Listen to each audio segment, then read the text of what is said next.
හයි කට්ටිය කොහොමද ඉතින් ඔන්න මගේ තුන්වෙනි vlog එකෙන් මම ඔයාලා ගාවට එනවා ඉතින් මේ තියෙන්නේ ගෝල් වල ඉද්දි මගේ ගෙවිච්ච තවත් දවසක් අපි එක දවසක් දාගත්තා මේ ෆොටෝ ෂූට් එකකට අපේ කලනයගේ ක්ලෝතින් බ්‍රෑන්ඩ් එකේ ඉතින් ඒ අතරතුර ෆොටෝස් ගන්න ගමන් මේ ඉන්නේ අපේ පුංචි තමයි ඉන්නේ මෙයා තමයි මේ රෙස්ටෝරන්ට් එකේ මේන් චෙෆ් ඒකේ අපි ආවා උදේ අපි බ්‍රෙක්ෆාස්ට් අරගෙන නෙමෙයි මෙතෙන්ට ආවේ ඒ හින්දා එයා අපිට එයා ගානේ mango milk shake and mango smoothie දුන්නා. ඉතින් ඔන්න චතුරායගෙන් මම අහන ගමන් ඉන්නේ කොහොමද ඔයාගේ ස්මූති එක කියනවා. එයාත් කිව්වා නියමයි කියලා. මේ ඉන්නේ මම ඉතින් ස්මූති එක රස බලන ගමන් ඉන්නේ මේකට ඇත්තටම බඩම පිරලා යනවා ඒ තරම් රසයි. අනික මේකේ ගානත් එක්ක හරිම වර්ත් මේ ප්‍රයිස් එකට මේ ස්මූති එක මාරම රසයි.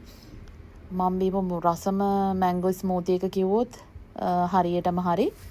ඉතින් ඔන්න දැන් එළිය කට්ටිය හැමෝම ඩ්‍රින්ක්ස් ගන්න ගමන් ඉන්නේ. ඒ අතරතුර මේ ඉන්නේ රෙස්ටෝරන්ට් එකට ආපු කස්ටමර්ස්ලා. ඉතින් අපි හිතුවා ඉන්න ගමන් ඉතින් මම පොඩි රිවිව් එකක් දෙන්න. ඔන්න ඉතින් මේ ඉන්නේ අපේ ෂූට් එකට ආපු නාගි කෙනෙක්ගේ අම්මා කෙනෙක්. එයාත් කියනවා රසයි කියලා. ඔන්න ඉතින් අයියලා ටික තීරණය කරනවා ෂූට් එක කොහොමද කරන්නේ මොකද වෙන්නේ කියලා. ඉතින් ඔන්න මම හිතුවා මේ රෙස්ටෝරන්ට් එකේ රිව් එකක් දෙන්න. ඉතින් මේකේ නම තමයි පෙට්ටි නම මං අන්තිමට කියන ඇත්තට මට නම හරියට මතක නැහැ. ඉතින් ඔන්න මේ ඉන්න අපේ ෆොටෝග්‍රැෆර් එයාගේ යාළුවා. ඉතින් ඒ දෙන්න තමයි මේ ෂූට් එකේ ෆොටෝස් ගත්තේ.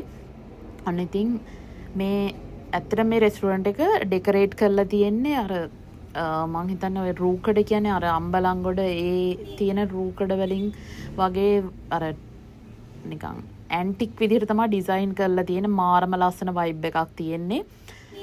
මෙතන වෙනම අර ප්ලේ කරන ඒරියා එකක් තියෙනවා. එතකොට තා චුට්ටක් ඉස්සරහට ගියාම ඔයාලට පේනවා ඉතින් ලස්සනට පොඩි සිම්පල් ගාඩන් එකක් වගේ හදලා තියෙනවා. මාරම ලස්සනයි. මෙතන මාරම කාම් වයිබ් එකක් තියෙන්නේ. උඩින් ලස්සනට හිරු එළිය එනවා. ඉතින් ලස්සනට මේ විදිහට ඔය රූකඩ වගේ ඉවෙන් ඩෙකොරේෂන් කරලා තියෙනවා. ඊට පස්සේ තියෙනවා පොඩි කොෆි බා එකක් වගේ පොඩි රිසෙප්ෂන් බා එකක්. ඉතින් මෙතනත් පොඩි රෙස්ට් කරන තැනක් වගේ තමයි හදලා තියෙන්නේ. ඊට පස්සේ තියෙනවා කිචන් එක. හැබැයි මෙතන කිචන් එක චුට්ටක් විතර පොඩි. මොකද මේකේ අර තියෙන ඉඩ ප්‍රමාණයත් එක්ක අරේන්ජ් කරන් තියෙන විදිහ තමයි මම පුංචිගෙන් හිමීට ඇහුවා මේ කිචන් එක ඔයාලට ඇතිද කියලා. තියාලා කියනවා චුට්ටක් විතර මදි. උනාට අර තියෙන ඉඩ ප්‍රමාණයත් එක්ක තමයි යාලා මේ කිචන් එක අරේන්ජ් කරගෙන තියෙන්නේ. උනාට මාර ලස්සනයි පිරිසිදුයි. ලස්සනට තියෙන මේ ඉන්නේ පුංචිගේ සපෝට් කරන අපේ අනිත් මාල්ලිලා දෙන්න. ඉතින් එයාලා උදේ මෙතන රෙස්ටෝරන්ට් එකේ නැවදලා ඉන්න අයට ඒ කියන්නේ එන කස්ටමර්ස්ලාට ප්ලේට් එකක් සර්ව් කරන්න හදන ගමන් තමයි ඉන්නේ. Pool roti with coconut sambol මං හිතන්නේ. පුංචි මට කිව්ව විදිහට මෙතන පොඩි බා ඒරියා එකකුත් තියෙනවා. ඔන්න මෙතන තමයි මං ආසම තැන මේ රෙස්ටෝරන්ට් එකේ. මෙතන මාරම කාම් මං කිව්ව විදිහට ලස්සන වයිබ් එකක් තියෙනවා. මම මෙතනටලා පැයක් විතර ඉඳගෙන හිටියා. මාරම කූල් මෙතන. ලස්සනට හදලා තියෙනවා. මොකද ගාල්ලේ සාමාන්‍යයෙන් ගොඩක් රස්නේ. එතන මාරම ලස්සන. ඉතින් මම හිතුවා උඩටත් ගිහිල්ලා බලන්න. පුංචි මට කිව්වා මෙතන උඩ තට්ටුවේ එතන රූම්ස් මං හිතන්නේ ෆොරිනර්ස්ලාට සහ ලංකාවේ අයට අර හොඳ රූම්ස් අර ඔය නැවතිලා ඉන්න එයාලට ආවට පස්සේ මේ ලස්සනට මේ ඩෙකොරේට් කරපු රූම්ස් තියෙනවා කියලා උඩ ගිහින් බලන්න කියලා. ඒ උනාට ඒවැ ඔක්කොම කට්ටිය ඉඳපු හින්දා do not disturb කියලා දාලා තිබ්බ හින්දා රූම් එක ඇතුළේ මට රිවයිව් එකක් දෙන්න බැරි වුණා. මොකද මේ සේරම ලොක් කරලා තිබ්බේ. ඉතින් මං හිතුවා මෙතෙන්ට එලා චුට්ටක් විතර ඉඳගෙන ඉන්නවා කියලා. ඉතින් ඔය විදිහට තමයි මෙතන මම ලස්සන බලලා ඉවර කරේ. ඉතින් ඒ විදිහට තමයි මගේ උදේවරුවම ගෙවුනේ. ඊට පස්සේ මෙතන ඉන්න ගමන් හැමෝම තීරණය කරා දසුනි අපිට ඩිනර් එකක් අරේන්ජ් කරනවා කියලා. මොකද එයා රසම රස කෑම හදන්න දන්නවා.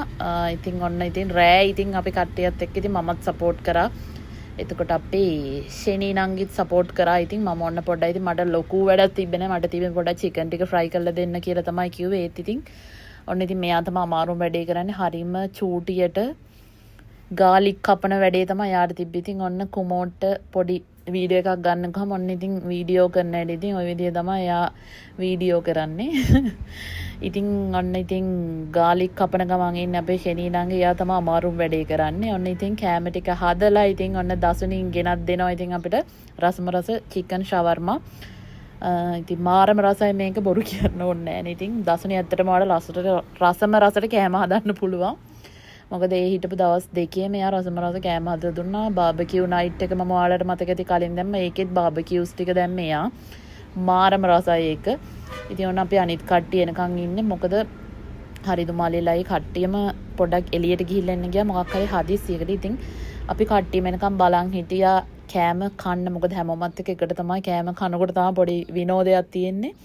ඉතින් කෑම ටික දිහා බලාගෙන අපි ඉඳියා. තව ඊට පස්සේ අපි ෂවර්මා හදන අතරතුර දිනෙත් මල්ලි අපිට හදලා තිබ්බා මේ ස්පැගති එකක්. ඒකත් මාරම රසයි. ස්පැගති එක හදලා ඒ කියන්නේ ඒක අපිට ලොකුවට කන්න ඕන. ඔන්න ඉතින් කුමෝ තීරණය කරා ආයි මුල ඉඳන් අපි එන වීඩියෝ එකක් කරමු කියලා කුමෝ ෆෑන් එක අල්ලනවා. ඔන්න ඉතින් ඒ දෙන ස්පැගති එකයි ෂවර්මා එකයි අරන් එනවා. ස්පැගති ගොඩක් හදලා තිබ්බ. ඇත්තටම අපිට ඒක කාලේ ඉවර කරගන්න බැරුණා. මොකද මාර්මසයි ෂවර්මා ටික නම් ඉක්මනින්ම ඉවර වුණා.